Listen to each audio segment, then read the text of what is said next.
जितेंद्र शेळके यांचा अपघाती निधन हे पूर्णपणे संशयास्पद आहे। 17 मार्चला खरातचा गुन्हा दाखल झाला।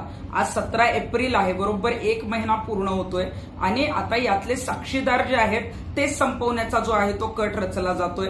जितेंद्र शेळके हे शिवनिका ट्रस्टवर उपाध्यक्ष म्हणून काम करत होते, त्यामुळे शेळकेंना या ट्रस्टच्या माध्यमातून खरात बरोबर कुणाचे आर्थिक देवाणघेवाण झालेली आहे, कुणाची भागीदारी आहे, कुणाचे काय संबंध आहेत, याच्यात कुणा राजकारण्यांचा सहभाग आहे का, किंवा IAS ऑफिसर्स IPS ऑफिसर्स यांचा काय संबंध आहे, काही उद्योजकांची नावही याच्या संदर्भात बाहेर येणार होती आणि म्हणूनच अनेक जणांचं पद जाऊ शकतं, अनेक जणांची नावं बाहेर आली तर त्यांचा जो आहे तो त्यांना त्रास होऊ शकतो। म्हणून शेळकेंना जे आहे तो संपवण्याचा जो आहे तो हा कट रचला गेलेला आहे आणि असे अनेक जे साक्षीदार आहेत या केसेसमध्ये ज्यांचे जबाब झालेले नाहीत त्यांना तातडीनं सरकारने जे आहे ते लवकरात लवकर जबाब घेण्यात यावेत आणि त्यांना पोलीस प्रोटेक्शन देण्यात यावं। कारण जर साक्षीदारच मारले गेले, साक्षीदारच संपवले गेले तर न्यायालयात पुढे केस टिकण्यासाठी ज्या आहेत त्या बऱ्याच अडचणी येऊ शकतात।